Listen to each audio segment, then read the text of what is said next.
नमस्ते दोस्तों, आप सबका स्वागत है हमारी चल रही कहानी ब्रह्मपुत्र का धारीदार आतंक के तीसरे यानी आखिरी हिस्से में।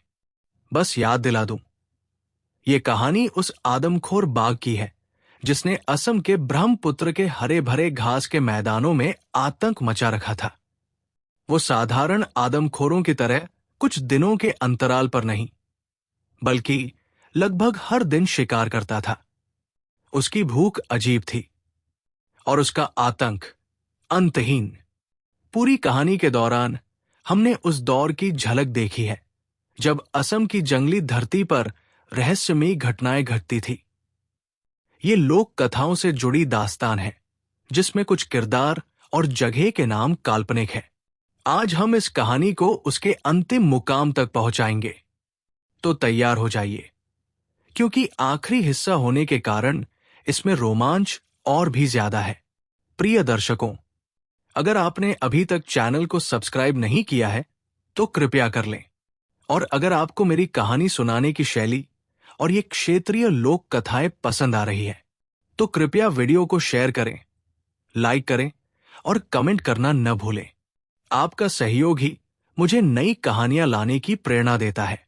दोस्तों, बाकी कहानियां और प्लेलिस्ट भी जरूर देखें। चलिए दोस्तों, कहानी की तरफ बढ़ते हैं और जानते हैं इसका अंत। अगली सुबह आसमान साफ था। मानसून की लगातार मार में ये एक छोटी सी राहत थी। हवा भारी और नमी से भरी थी और आसमान का फीका चांदी सा रंग भीगे घास के मैदानों को ऐसे चमका रहा था जैसे वे किसी धातु की झील हों। हैरिंगटन और उसके शिकारी मार्गदर्शक सुबह सुबह निकल पड़े। उम्मीद थी कि रात की शांति ने ताजा निशान छोड़ दिए होंगे। उनके जूते भीगी जमीन पर दबकर छप छप की आवाज कर रहे थे और तालाबों के ऊपर ड्रैगन फ्लाई भिन-भिना रही थी। सबसे पहले सुरेश, जवान मार्गदर्शक, ने गिद्धों को देखा। धुले हुए आसमान में काले परों की ढीली सी घेर बनाकर चक्कर काटते हुए उसने बिना बोले बस इशारा किया। गंध उनके पास पहुंचने से पहले ही टकरा गई, गाढ़ी, सड़ी हुई, जो गले में अटक जाए। घास हटते ही नजारा खुला। कीचड़ में एक विशाल गौर बाइसन का शव पड़ा था। करवट के बल एक सींग टूटा हुआ, आंखें पहले से ही धुंधली। उसका काला चमकदार चमड़ा बारिश और सड़न से फिसलन भरा, पसली के पास फटा हुआ था जहां से बड़े बड़े टुकड़े नोच लिए गए थे। हैरिंगटन कीचड़ में घुटनों के बल बैठ गया। उसने घावों को गौर से देखा। न तो ताजा शिकार की साफ कटाई, बल्कि अंगड़, हिचकिचाती सी चीरे, जैसे किसी घायल जानवर ने दर्द के बावजूद हमला किया हो। बूढ़ा गौर बैल, हैरिंगटन बुदबुदाया, गौर की खाल पर गहरे निशान पर हाथ फेरते हुए। कभी मजबूत था, लेकिन देखो यहां। उसने घाव के पास की गीली घास को हटाया तो कीचड़ में हल्के से पंजों के निशान नजर आए। बाघ के, लेकिन किसी तंदुरुस्त जानवर के चौड़े और पूरे फैलाव वाले पंजे नहीं। दाएं आगे के पंजे का निशान छोटा था और पंजों के नोक निशान असमान।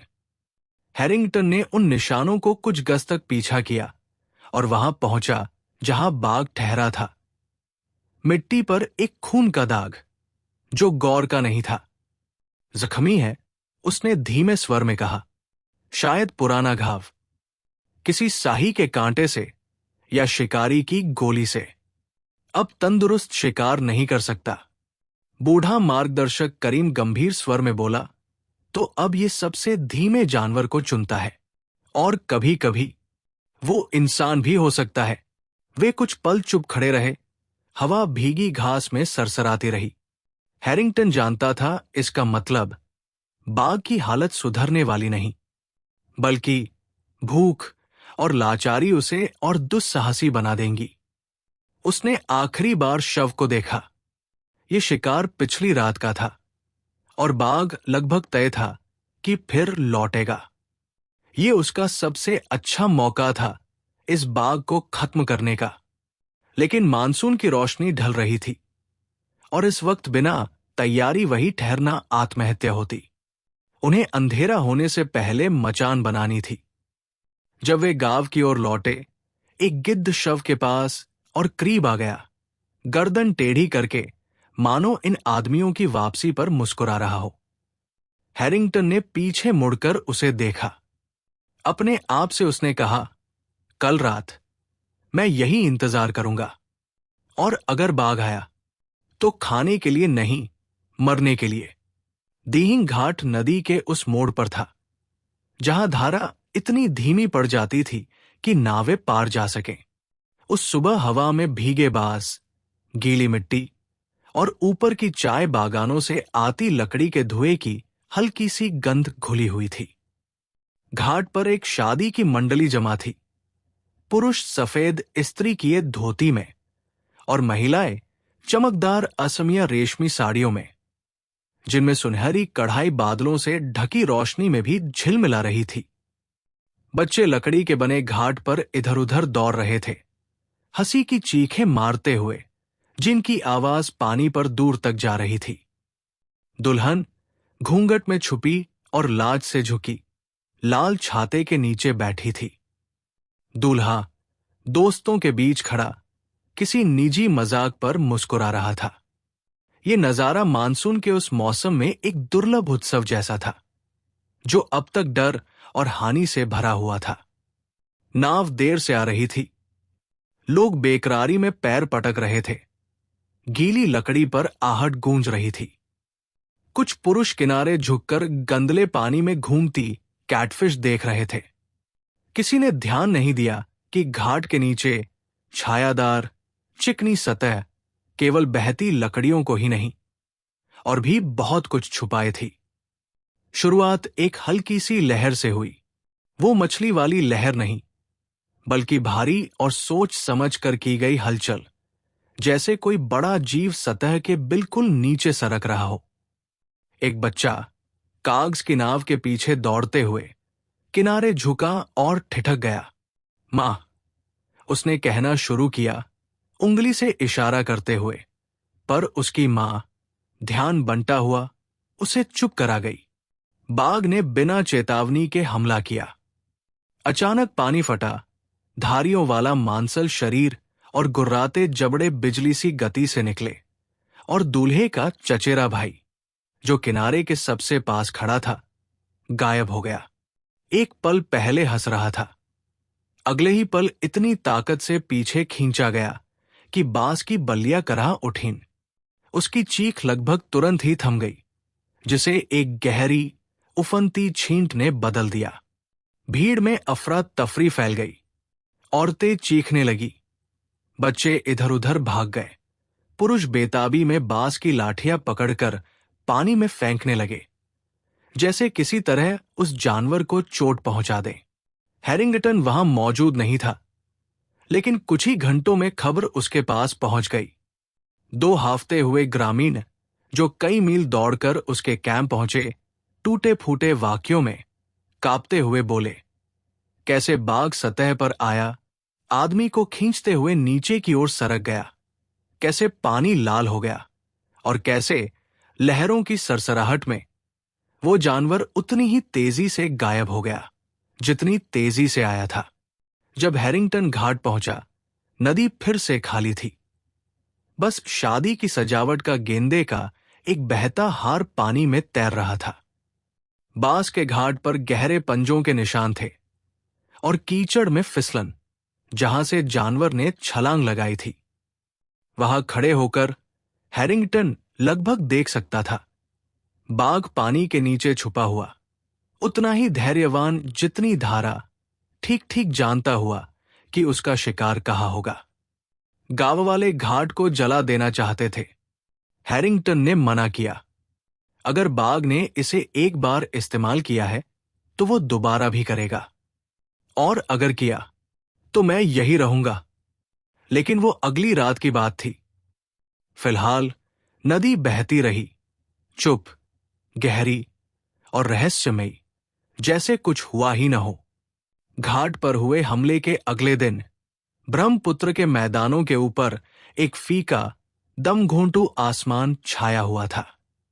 भोर से बारिश थमी हुई थी, लेकिन हवा में इतनी नमी थी कि हर सांस जैसे गर्म पानी पीने जैसा लगता था। हैरिंगटन जानता था कि बाघ अब चल रहा होगा।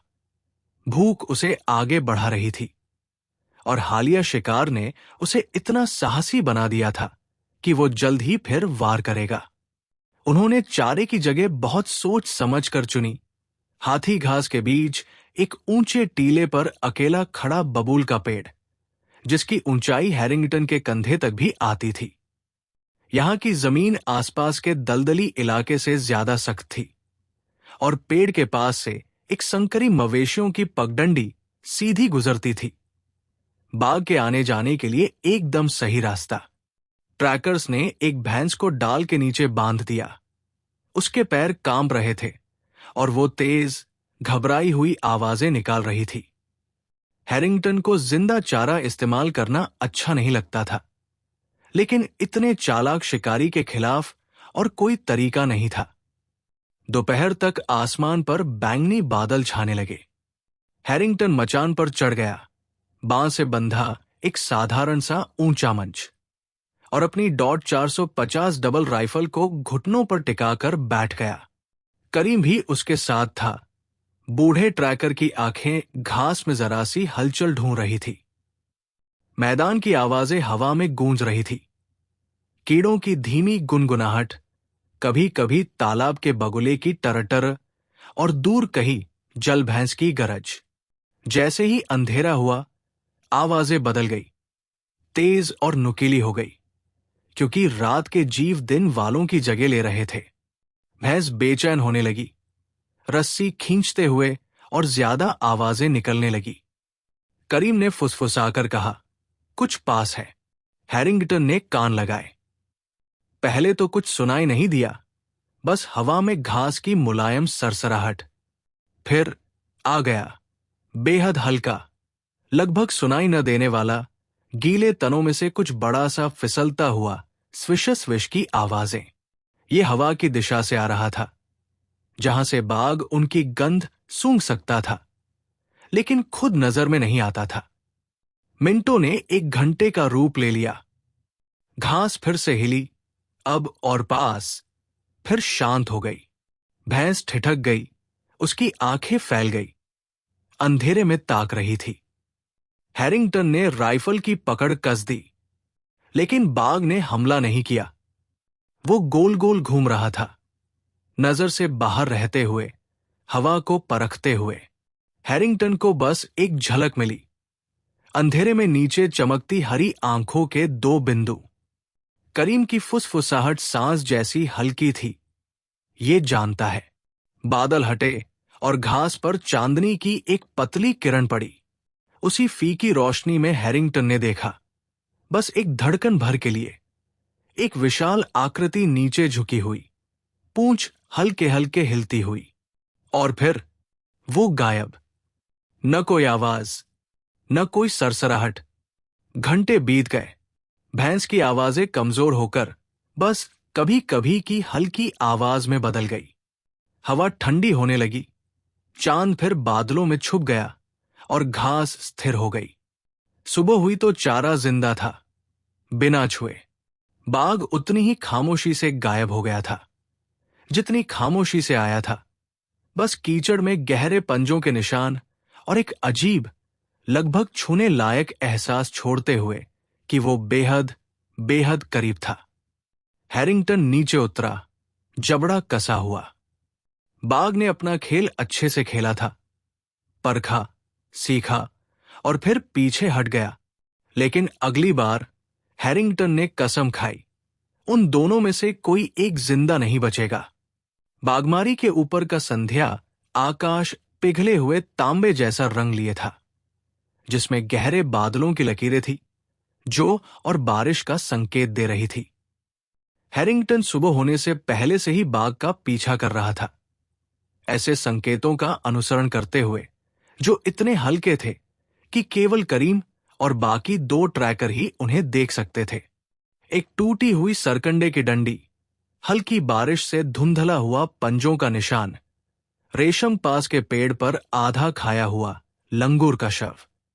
पगडंडी उन्हें एक संकरे जलस्रोत तक ले आई, जो घास के मैदान को एक जख्म की तरह काटता हुआ बह रहा था।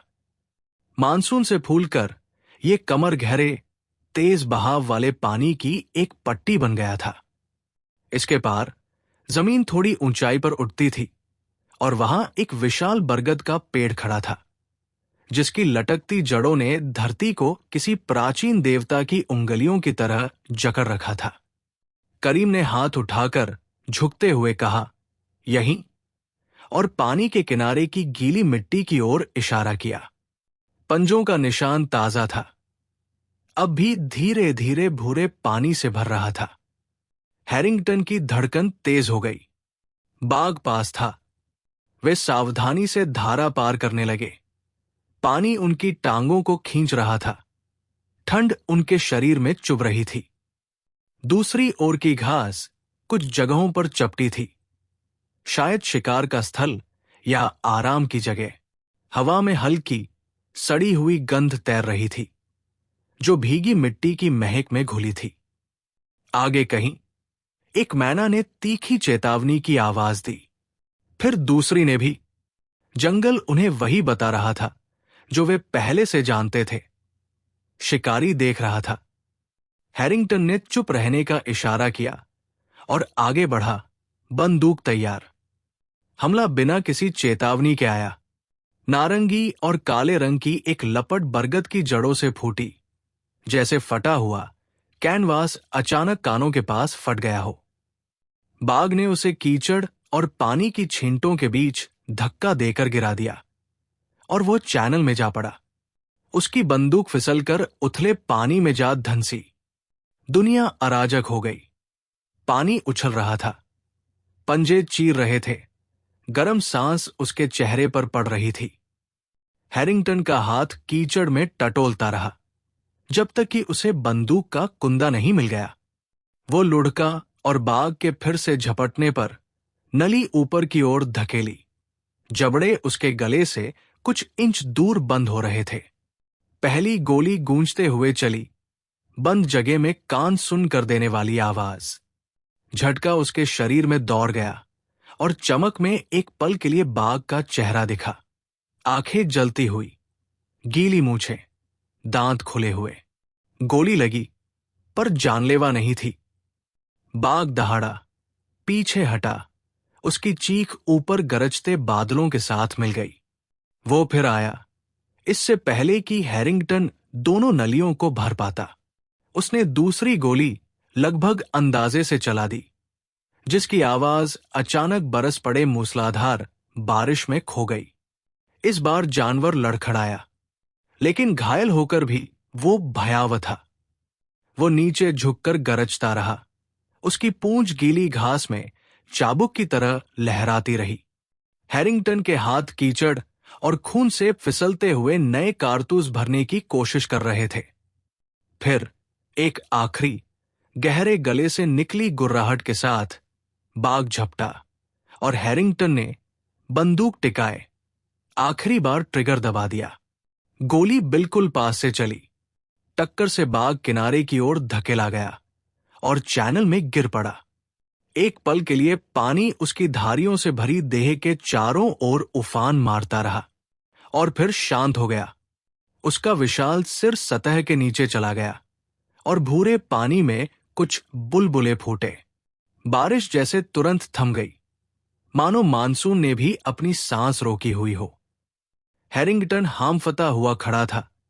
बंदूक उसके हाथ में कांप रही थी और वो उन लहरों को देख रहा था जहां बाघ गायब हुआ था। करीम उथले पानी को पार करता हुआ दौड़कर आया, चेहरा पीला। सब खत्म हो गया, उसने कहा। हैरिंगटन को यकीन नहीं था। जब वे बाघ की भारी भीगी लाश को पानी से बाहर खींच रहे थे, उसे घास के मैदान की आंखें महसूस हो रही थी। हरे सुनहरे समुद्र में छिपे अनदेखे दर्शक जो अपने मौके का इंतजार कर रहे थे।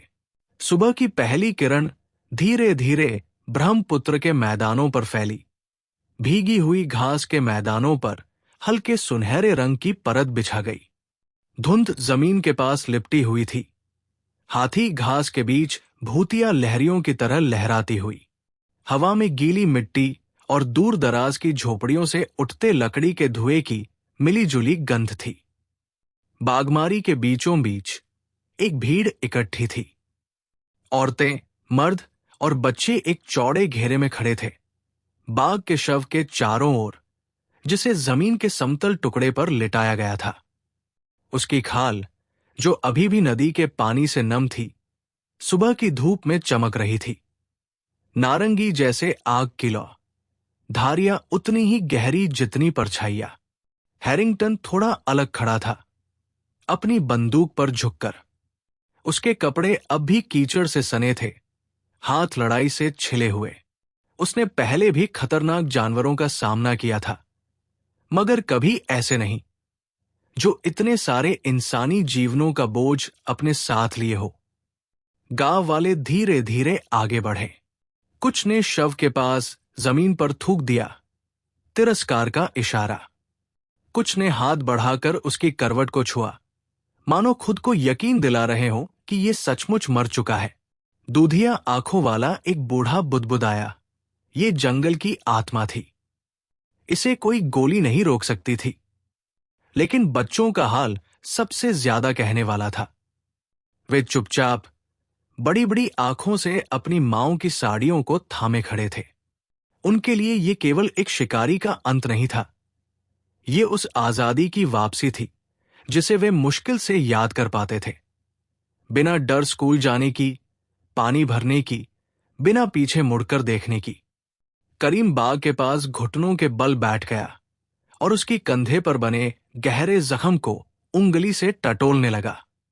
पुराना घाव, उसने धीरे से कहा, शायद किसी गौर से। ये इंसानों का शिकार करने लगा, क्योंकि अब अपना पुराना शिकार नहीं गिरा सकता था। उसकी आवाज में कोई फैसला नहीं था, बस उस आदमी की समझ जिसने अपनी जिंदगी जंगली दुनिया के करीब बिताई थी। जैसे जैसे सूरज ऊपर चढ़ा, धुंध धीरे धीरे छंटने लगी। बाघ का शव बैलगाड़ी पर लादा गया, खाल उतारने के लिए, जिसकी खाल जिले के दफ्तर में सबूत के रूप में जाएगी, और शायद उसकी खोपड़ी किसी औपनिवेशिक प्रदर्शन के शोकेस में पहुंचेगी। हैरिंगटन ने बैलगाड़ी को जाते देखा, जिसके पहिए चरमराते हुए घूम रहे थे। गांव वाले वहीं ठहरे रहे, धीमी आवाज में बातें करते हुए। कुछ ने उसका धन्यवाद किया, कुछ ने बस सिर हिलाया, नजरें झुका ली। वो जानता था कि उनके लिए ये जीत भी थी और शोक भी।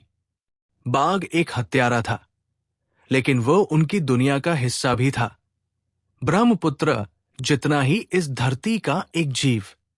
जब भीड़ छंट गई, हैरिंगटन अकेला घास के मैदानों के किनारे चला गया। हाथी घास हवा में हल्के हल्के लहरा रही थी, जिसके भीतर जो भी बाकी जीव थे वे छिपे हुए थे। वो कुछ देर खड़ा रहा और सुनता रहा। कोई दहाड़ नहीं, कोई चीख नहीं, बस मैदानों की धीमी धड़कन, पंछियों की पुकार, कीड़ों की भन भनाहट और नदी की दूर से आती सरसराहट। कम से कम अभी के लिए शांति थी। लेकिन हैरिंगटन जानता था, मन ही मन, कि कहीं क्षितिज के उस पार एक और धारियों वाला साया फिर उभरेगा।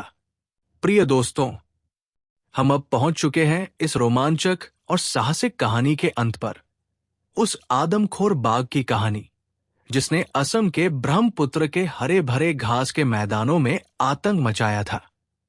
कृपया कमेंट करके बताइए कि आपको ये कहानी कैसी लगी। अगर आपको मेरी कहानी सुनाने की शैली और ये क्षेत्रीय लोक कथाएं पसंद आ रही है, तो कृपया वीडियो को लाइक करें, शेयर करें और चैनल को सब्सक्राइब करना न भूलें। दोस्तों, बाकी कहानियां और प्लेलिस्ट भी जरूर देखें।